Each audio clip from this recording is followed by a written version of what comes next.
Alors, comme départ de Calypso, vous savez que ça n'a pas été simple. Kino a aidé Ulysse et enfin, il arrive sur un rivage peut-être le bon, celui peut-être des Phéaciens, et vous allez voir que l'arrivée est assez extraordinaire. On ne peut pas trop traîner à cause du temps de la vidéo, donc je me lance avec vous pour une terre d'accueil en Phéacie chez Nausicaa. Pour une fois, l'intitulé paraît plutôt prometteur. Oui, il était tout au bout de l'Europe, là, entre l'Espagne et l'Afrique chez Calypso. Il repasse, vous vous rappelez quand il s'accroche à l'arbre entre Charybde et Scylla, tout ça pour remonter. Et enfin, qu'est-ce qu'on reconnaît la main un peu là? Eh bien oui, on est en Grèce, et c'est peut-être pour ça, hein? Peut-être un petit peu chauvin, les Grecs qui disent que c'est une terre plutôt d'accueil. Une terre d'accueil en fait assis chez Nausicaa. Lorsque le destin est en marche, rien ne peut l'arrêter. Et pour qu'il s'accomplisse, les dieux souvent accompagnent les hommes. Athéna, au regard si perçant, qui scrute l'âme et le cœur, leur apparaît en songe ou bien prend 1000 formes pour les avertir ou les conduire à son gré. Elle connaît le roi Alcinoos, celui qui régit la Phéacie. C'est le roi de la Phéacie, tout simplement. Elle se servira de sa fille Nausicaa pour accélérer le retour d'Ulysse à Ithaque. Et qui osera, cette fois parmi les dieux de l'Olympe, aller contre sa volonté? Lorsque je me réveille, le corps douloureux et sale, je me fais horreur. Qui vit sur cette île? Des brutes? Des sauvages sans justice ou des hommes hospitaliers qui respectent les dieux? Quel discours vont-ils tenir? Celui des nymphes ou celui des cyclopes? La balle est tombée dans les remous. Qui va la chercher?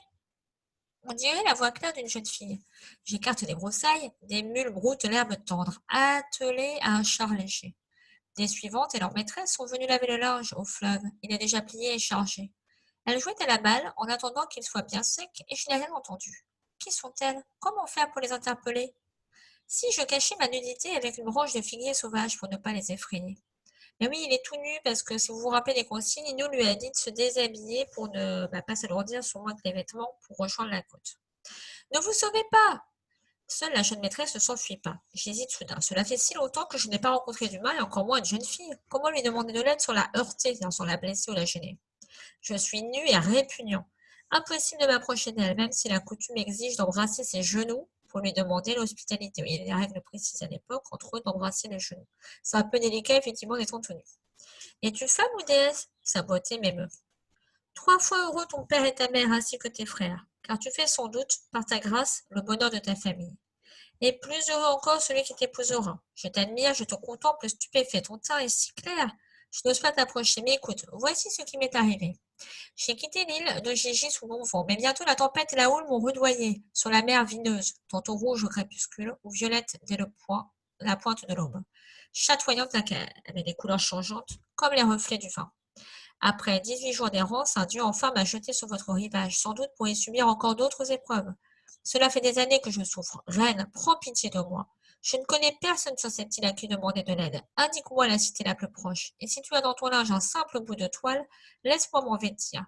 Que les dieux t'accordent ce que tu désires, un mari, une maison, et que votre couple vive toujours en paix. Ce qui est assez amusant dans les vœux, comme il n'ose pas s'approcher, on va dire qu'il en fait beaucoup dans la flatterie et dans les propositions. Ce qui est amusant finalement, c'est parce que tout le monde, mais peut-être souvent quand on est jeune, en tout cas, souvent un mari ou un conjoint, ou bref, une femme, et une maison. C'est assez rigolo dans les rêves qui n'ont pas tellement changé 3000 ans après, hein. Étranger, je suis Nausicaa. J'appartiens au peuple des Phéaciens. Mon père Alcinoos est roi. Je ne sais pas qui tu es, mais tu n'es ni fou ni malveillant. Zeus choisit seul le destin des hommes, aux uns le bonheur, aux autres le malheur, selon sa volonté.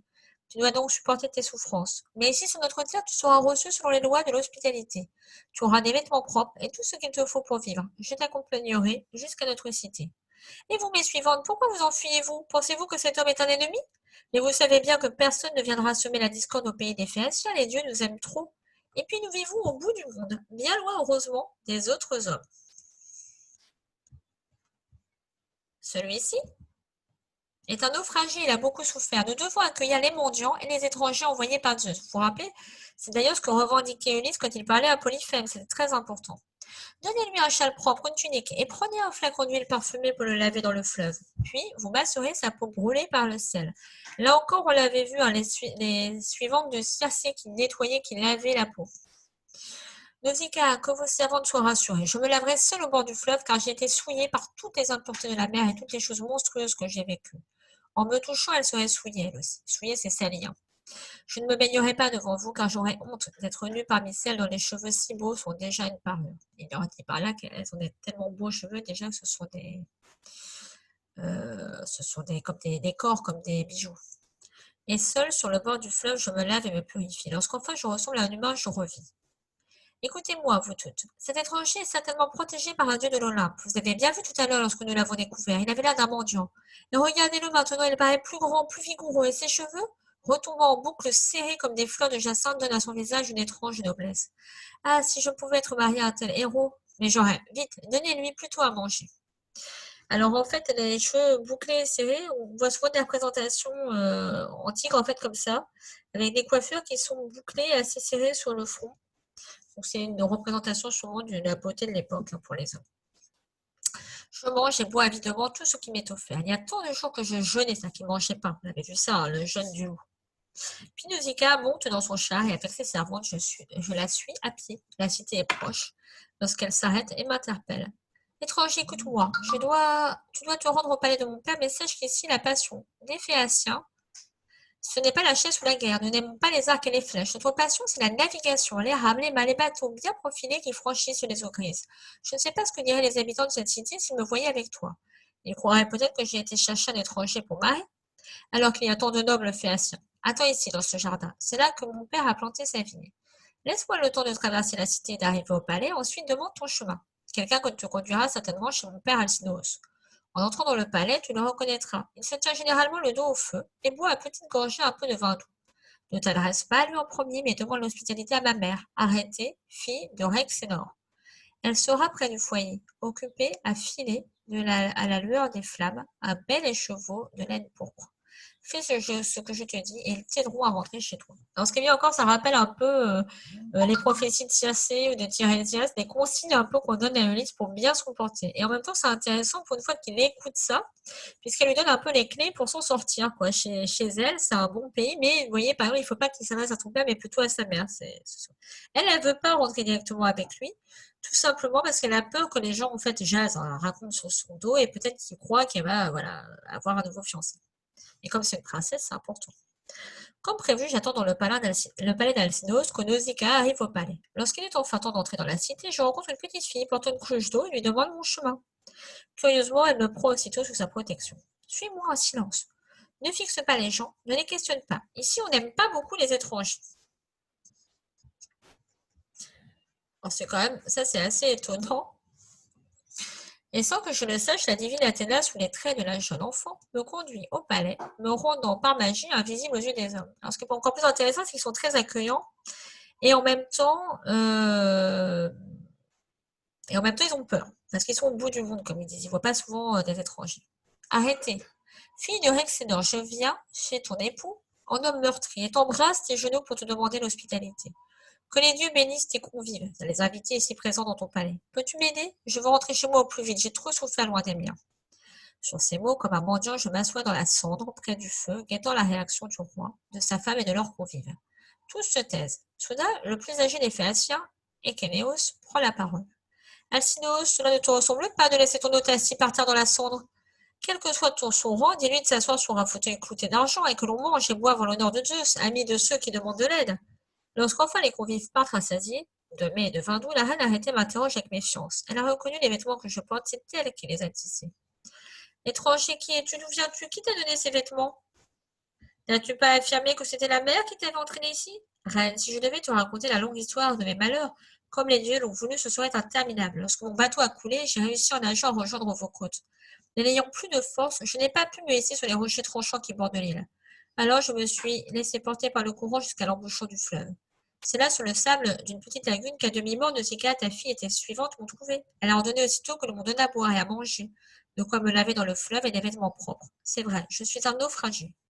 Mais pourquoi ma fille ne t'a-t-elle pas accompagnée jusqu'au palais? Elle n'a pas respecté les règles de l'hospitalité puisque tu lui avais demandé de l'aide en premier, m'interrompt Alcinous. Roi, ta fille est irréprochable, c'est moi qui n'ai pas voulu la suivre.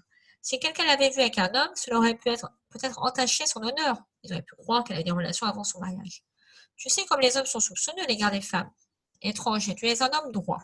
Si tu voulais rester en ma demeure, je te proposerais d'épouser ma fille, mais aucun Phéacien ne t'empêchera de rentrer chez toi. Je fixe donc le jour de ton départ à demain. sur un vaisseau à 52 rameurs. C'est-à-dire, c'est vraiment la fortune. Hein. Tu jugeras ainsi par toi-même la qualité de nos navires et de nos marins qui te ramèneront à bon port. Alcinous, que Zeus s'entende. Au palais, la nuit m'a semblé bien douce. Cela faisait si longtemps que je n'avais pas dormi. Dans un lit au drap fin, de l'enfant. Là, il exagère parce que chez Calypso, ça avait l'air pas mal. J'embarquerai ce soir pour Ithaque comme l'a promis Alcinous. Dès l'aube, le roi m'a prévenu. C'est en ton honneur que je donne ce banquet pour fêter ton départ. Et maintenant, que notre fidèle poète s'accompagne à la lyre pour nous raconter les hauts faits des héros. Qu'on l'aide à s'installer puisqu'il est aveugle. Et toi, étranger, j'espère que tu seras charmé par son récit. Alors, ce qui est assez amusant, c'est que là, le poète l'aide, hein, si vous vous rappelez de ce qu'on a vu sur Homère, est aveugle. Donc, ça doit vous rappeler Homère.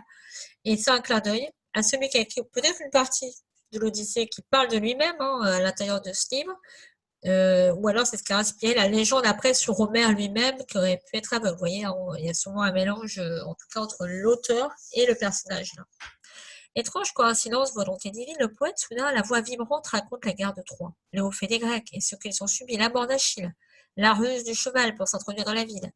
Et à travers cette épopée, il retrace ma vie, celle de mes compagnons, toutes ces années de guerre. Sans bruit, je pleure, le visage enfoui dans le châle qui couvre ma tunique, cherchant à dissimuler mon émotion à tous ces regards.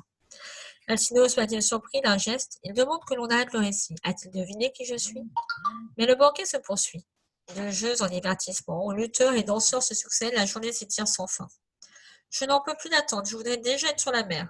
Étranger, tout est prêt maintenant pour ton départ, mais une seule question me tracasserait pour moi, puisque tu as été mon hôte. Qui es-tu? Quel nom t'ont donné chez toi tes parents? Dis-moi. Quelle est la terre et qui est ton peuple que nos vaisseaux te conduisent où tu veux? Car ils savent de même sans pilote ce que pensent les hommes. Ils connaissent les villages et les terres fertiles. Ils peuvent franchir les gouffres de la mer et malgré le brouillard, ils ne chavirent jamais. Mon père autrefois m'a révélé pourtant que Poséidon, jaloux de notre savoir, nous punirait un jour. Il fera sombrer un de nos bateaux revenant d'une expédition et recouvrira notre cité d'une montagne. Que ce jour soit lointain, mais toi, dis-moi la vérité. Où tes errances sur la mer t'ont-elles entraîné?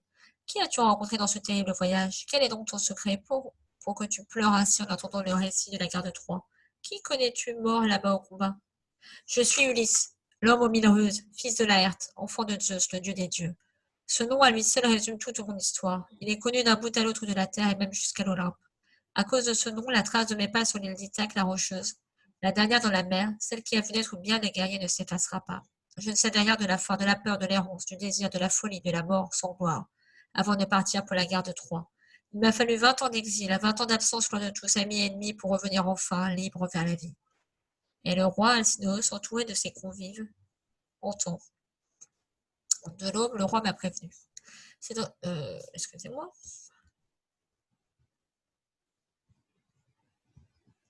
Stupéfait, le récit de mes exploits résonnait sous les hautes voûtes du palais. Au petit matin, Ulysse est descendu jusqu'au port pour plier dans la grotte des Naïades. Ces belles déesses et joyeuses comme les vagues qui dansent sous le soleil et le vent doux. Alors, je vous laisse la suite parce que c'est bonne dictée. Juste un petit coup d'œil sur le tableau de Last Man qui est assez ancien, 1616 d'Ulysse et de Nausicaa. Il est extraordinaire parce qu'on revoit bien notre ami Ulysse qui est nu, hein, on le fait bel homme déjà, alors que normalement il est censé ressembler à un mendiant à ce moment-là, l'histoire. Et il a ces feuilles en tout cas plutôt agencées comme des lianes ou autres autour des hanches. Et on voit que tout est beau, bien harnaché au niveau. On a le petit char léger, mais on a des femmes effrayées, hein. Et puis on a vraiment mis en avant au bout de l'île Nausicaa qui est impressionnante. Elle est très claire. Il dit qu'elle a la peau claire d'ailleurs, hein, très impressionnante. C'est un tableau qui est à Berlin, donc on voit sur les traits des femmes plutôt quelque chose, la blondeur, plutôt quelque chose qui est lié à un esprit germanique, enfin, loin de l'aspect physique. Mais c'est amusant parce que les vêtements à la fois sont plutôt de style allemand, de l'époque probablement du peintre, et en même temps on a essayé de faire un petit peu d'exotisme avec ces sortes de turbans qui sont plutôt d'Afrique du Nord. Mais c'est très intéressant de voir que plein de peuples en fait après ont essayé de réinterpréter cette séance assez drôle dans l'histoire d'Ulysse.